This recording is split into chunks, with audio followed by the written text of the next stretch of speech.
پہلا اقتباس آپ دیکھیں، شاعری فنون لطیفہ کی ایک ایسی شاخ ہے جو فنی اسالیب اور حسن بیان کے علاوہ اپنی معنوی اثر آفرینی کی بدولت معاشرے میں از بس اہمیت رکھتی ہے۔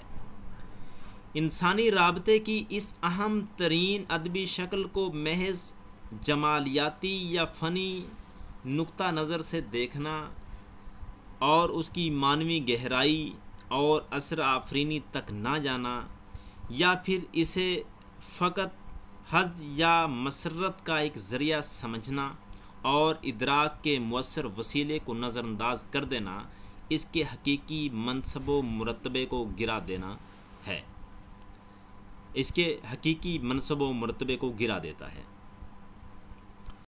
عزیز طلبہ و طالبات، مثال کے طور پہ آپ کو یہ اقتباس امتحان میں پوچھا جاتا ہے، آپ کو امتحان میں یہ اقتباس دے دیا جاتا ہے اور آپ سے کہا جاتا ہے کہ درج ذیل اقتباس کی تلخیص کیجیے اور مناسب عنوان بھی تحریر کیجیے۔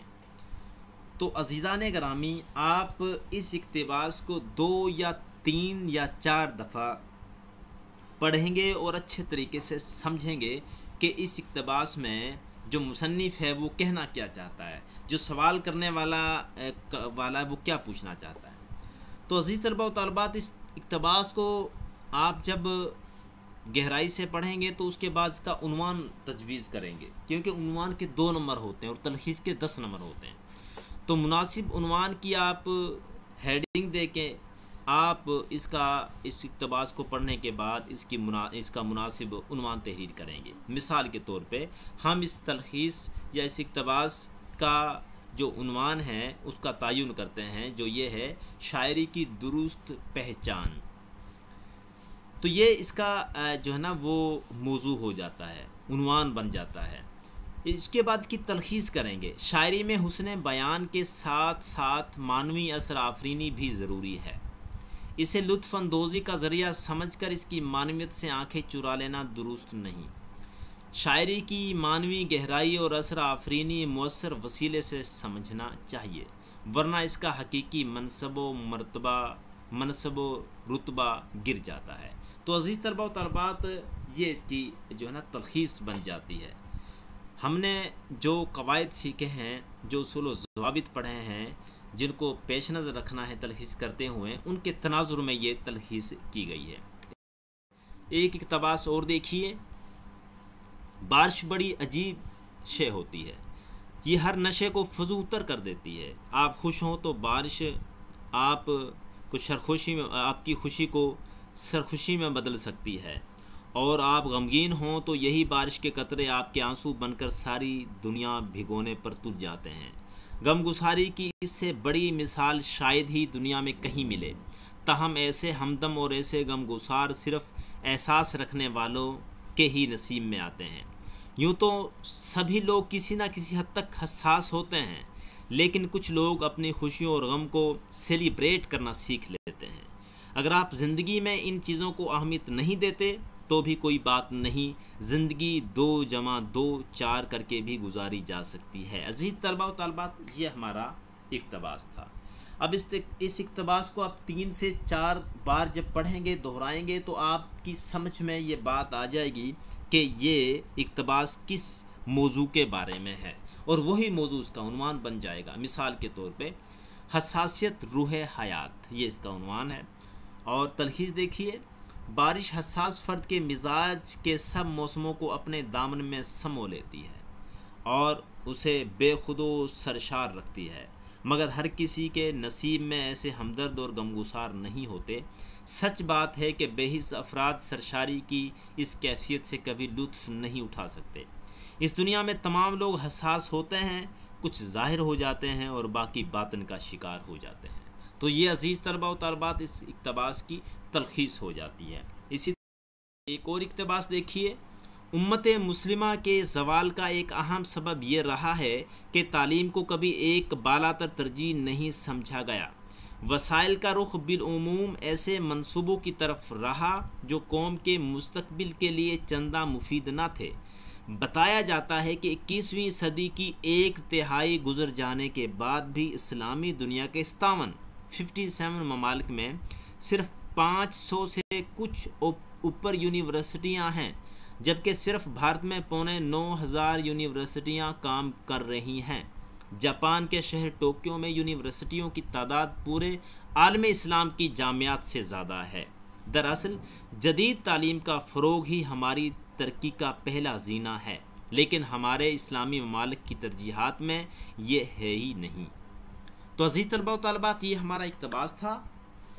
اس اقتباس کا ہم جو ہے وہ تلخیص کریں گے۔ سب سے پہلے اس کا موضوع ہم عنوان کا انتخاب کریں گے۔ تو عزیز طلباء، امت مسلمہ کے زوال کے اسباب، یہ اس اقتباس کا عنوان بن گیا۔ اب ہم تلخیص دیکھتے ہیں۔ امت مسلمہ کے زوال کا سبب تعلیم سے دوری ہے۔ اس کا اندازہ یوں ہوتا ہے کہ اس وقت 57 اسلامی ممالک میں 500 جبکہ صرف بھارت میں 9,000 یونیورسٹیاں ہیں۔ امت مسلمہ کو ترقی دینے کے لیے ضروری ہے کہ جدید تعلیم کو فروغ دیا جائے۔ اسلامی ممالک کی ترجیحات میں جدید تعلیم ہونی چاہیے۔ تو یہ عزیز طلباء و طالبات اس اقتباس کی تلخیص۔ اب عزیز طلباء و طالبات، مشق کے لیے غیر حل شدہ اقتباسات ہیں جن کی مشق آپ اپنے طور پر کریں گے، جن میں پہلا اقتباس ہے: تہذیب نو نے معیار زندگی کا کچھ ایسا سحر ہمارے کانوں میں پھونکا ہے کہ اب ہر شخص اپنا اپنا معیار زندگی بلند سے بلند تر کرنے کی تگ و دو میں مصروف نظر آتا ہے۔ چنانچہ ہم میں سے ہر شخص سادگی کی روش اپنانے اور سادہ زندگی اختیار کرنے کی بجائے آرام و آسائش کے قیمتی سامان فراہم کرنے کی دوڑ دھوپ کر رہا ہے۔ کہیں قیمتی سے قیمتی ملبوسات کا مقابلہ ہے اور کہیں فیشن پرستی کی مسابقت میں ایک دوسرے سے آگے نکلنے کی دوڑ لگی ہوئی ہے۔ کہیں رہائش کے لیے جدید وضع کے عالی شان بنگلے بن رہے ہیں تو کہیں سواری کے لیے جدید سے جدید تر کاریں آ رہی ہیں۔ ایسا معلوم ہوتا ہے کہ ہماری زندگیوں کا مقصد سوائے نمائش کے اور کچھ رہ ہی نہیں گیا۔ تو عزیز طلباء و طالبات، یہ ایک اقتباس ہے۔ دو دیکھیں: آج دنیا میں زبان، نسل اور رنگ کے اختلافات نے فساد برپا کر رکھا ہے۔ ان بے معنی لیکن فتنہ انگیز امتیازات کی وجہ سے انسانی دنیا باہم برسرے جنگ گروہوں میں تقسیم ہو چکی ہے۔ اس کے برعکس اسلام ایک ایسا دین فطرت ہے جس میں ان اختلافات کا کوئی تصور موجود نہیں۔ وہ تمام انسانوں کو اولاد آدم ہی کی حیثیت سے دیکھتا ہے اور ایک کلمہ توحید پر جمع ہونے کی دعوت دیتا ہے۔ اس دین برحق کا تقاضا یہ ہے کہ کم از کم اس کے ماننے والے آپس میں اس طرح مربوط ہوں کہ اگر زمین کے ایک کونے پر بسنے والے کسی مسلمان کو گزند پہنچے تو اس کا درد روئے زمین کے تمام مسلمان محسوس کریں۔ تو عزیز طلباء و طالبات، یہ اقتباس ہے۔ اقتباس نمبر 3 دیکھیں: زندگی شعر ہے مگر زندگی کا ہر جذبہ اور ہر بہر شعر نہیں ہے۔ صرف غم شعر ہے، تازہ پھول کا حسن شعر کا ایک ادنا مقام ہے، مگر مرجھائے ہوئے پھول کی گزری ہوئی رعنائی شعر کا اعلیٰ ترین مقام ہے۔ کہکہوں میں شعر اگر ہے تو بہت کم، البتہ شعر کی ساری دنیا ایک آنسو میں جگمگاتی ہے، ایک زخم میں چہکتی ہے۔ وہ زخم جس قدر ناقابل علاج ہوگا، شعر اتنا ہی زیادہ بلند اور بلیغ ہوگا۔ حقیقی شاعر کے سامنے دنیائے رنگ و بو کی عارضی لذتیں نہیں ہوتیں، بلکہ وہ ایک ایسے خار زار میں ہوتا ہے جس کے ہر کانٹے کی نوک اس کی حیات معنوی کے لہو سے رنگین ہوتی ہے۔ تو عزیز طلباء و طالبات، یہ 3 ہو گئے۔ اقتباس نمبر 4 اور آخری اقتباس: اس وقت پیٹرول کی قیمتوں میں 100% اضافہ ہو چکا ہے، جس کی وجہ سے کرائے بے تحاشا بڑھ گئے ہیں۔ عوام کے لیے بسوں میں سفر ایک خواب بنتا جا رہا ہے۔ چنانچہ اس اضافہ کی وجہ سے پچھلے دنوں ملک کے کئی شہر میدان جنگ بنے رہے۔